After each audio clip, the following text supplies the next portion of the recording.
Fund does. In many years of working on the issue, I've visited an awful lot of domestic violence shelters. Every time I'd go into a city, I would quietly, before I went to where I was supposed to be, quietly slip in and spend time in the domestic violence shelter to speak to the people giving the services and people getting the services. And, many times the body language that you'd see when you walked in was one of the victims of crime find themselves almost curled up, dying in a ball. They were still suffering from a serious, not only physical abuse they received, but quite frankly, the emotional abuse. And you can see the pain. You can see the pain was still with them, and you wondered, when was this going to abate, no matter what we did? According to the CDC, and I think Senator Feinstein remembers, I got in trouble because when I was pushing the legislation way back in those days, I said, I'm convinced that women who are victims of domestic violence suffer from post-traumatic stress no different than a soldier being shot at regularly. You come home, and every time your significant other would come home, if dinner wasn't ready and he smashed your head against the wall, there's no difference in being shot at. And the CDC 2 years later came out and said survivors can experience mental health problems and such depression and symptoms of post-traumatic stress syndrome. Even before research confirmed it, you could see it. And there are economic costs for survivors as well, medical costs, lost productivity from work, and navigating the court system. That's why Victims' Compensations Program helps victims and their families cover the costs they've suffered from the crime. There can be counseling and medical bills, lost wages because you couldn't work, paying for temporary housing for a family fleeing abuse, even fixing a broken door kicked down by an abuser. And, the vast majority of children out in the street are the children who are, in fact, the children of abused women. It can also be a long-term support survivors need to heal every time in every single sense of the word. In 2019, these victims' compensation funds went directly to 230,000 victims, 230,000. These funds also got to states, territories, and tribes to support thousands of victim service organizations. These organizations have provided services and support to over 13 million survivors. And by the way, last night, some of you heard me talk about the need for more policing that understands the need for communities and citizens. These funds also go to law enforcement agencies to support training on how to respond to victims who have experienced trauma. In 1984, I was proud to support the passage of the Victims of Crime Act and created this fund. I'm also proud to sign the law that significantly strengthens it today. This fund doesn't take a dime of taxpayers' money. It uses fines and penalties paid by convicted federal criminals. However, fines from what are called non-prosecutorial agreements or defendant or deferred prosecution agreements did not go into this Victims' Crimes Fund in the past. Since there has been more and more of these agreements in recent years, the fund is being depleted. That meant dramatic cuts in the funding it could provide for victims and for organizations to support these victims.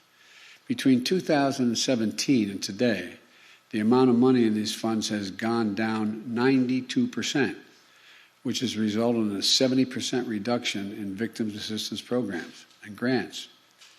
This means that for a lot of victims, the help they need isn't there any longer.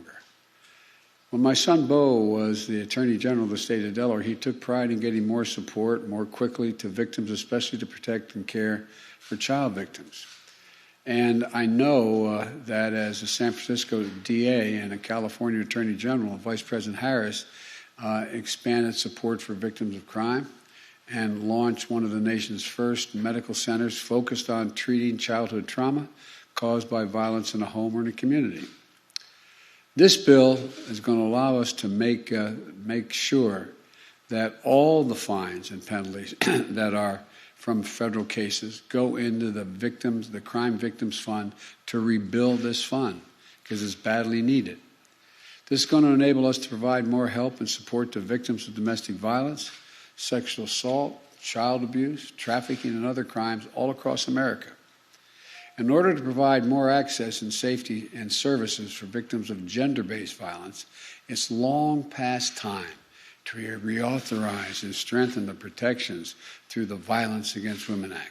Please, please. You know, you can...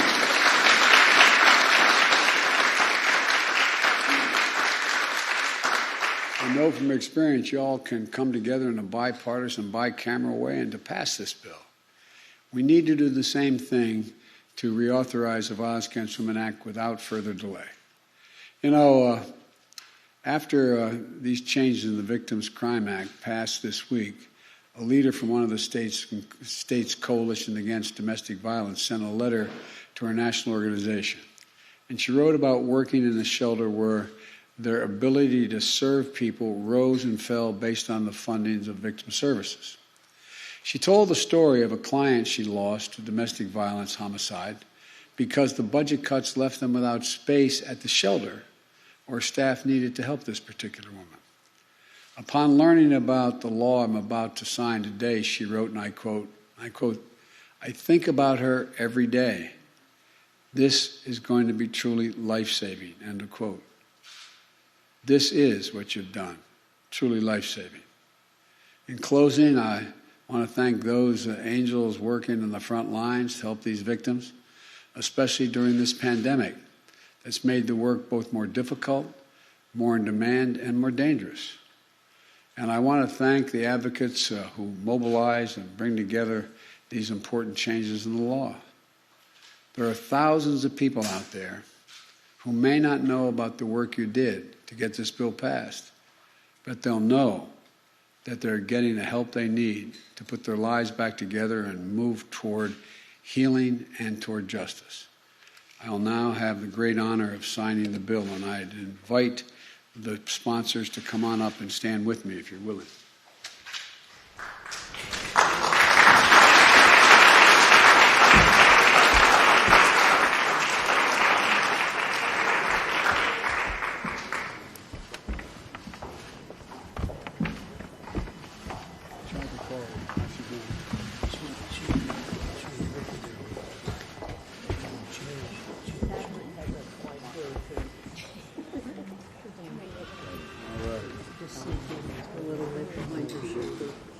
Great honor to be able to sign this.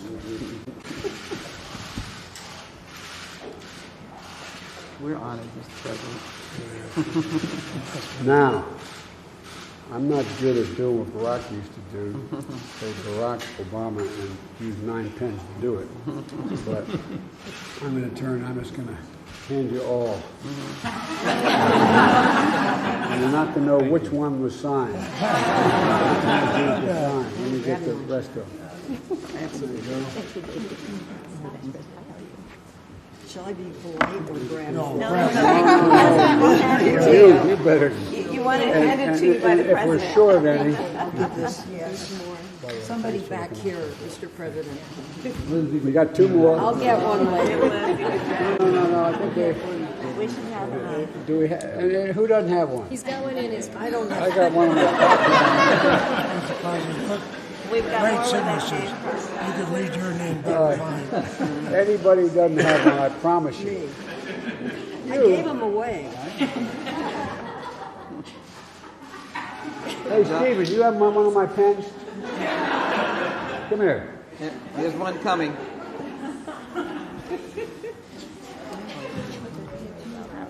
President's been here before.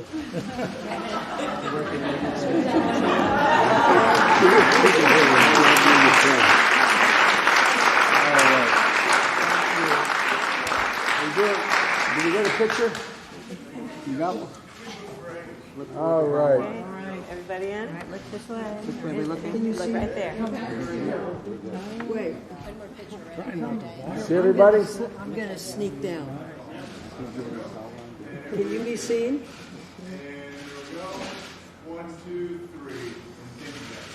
This is one of those deals where what they did was literally, not figuratively, and changed the lives of women and children and some men out there.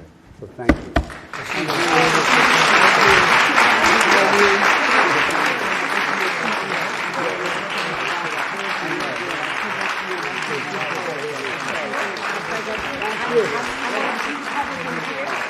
Glad you were here.